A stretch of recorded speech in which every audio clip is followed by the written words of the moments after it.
Long lines of people waiting outside the San Cayetano sanctuary in Buenos Aires. He's the patron saint of bread and work in a country where poverty and unemployment are on the rise.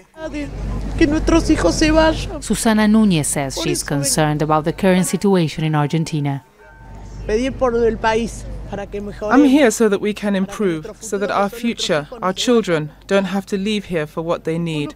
For all of them, so they don't go hungry or cold. Because Argentina is such a rich country, so rich, and yet we have to endure such hardships that our children are leaving. That's why I come. Every year, thousands of people attend the Mass, but this time it was different. Labor unions and left-wing groups decided to march from the parish towards the presidential palace to protest against the government of Javier Milei. Protests like this one are happening almost every week in Buenos Aires as the government continues to push to implement an austerity program. Latest independent studies show that around 55% of the population are poor. This means that around 25 million people are struggling to make ends meet.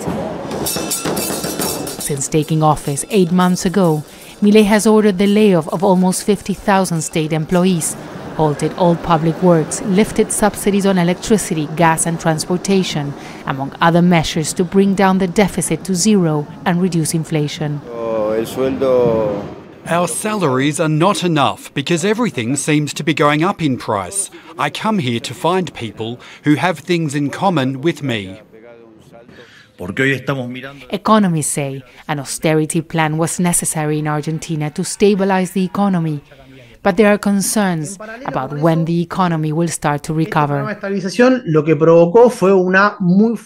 What we see is a sharp drop in people's incomes, pensions, registered and informal workers, a drop that we have not seen since the crisis in 2001, and that generated a recession that obviously helps the country to reduce inflation, but it is a concern.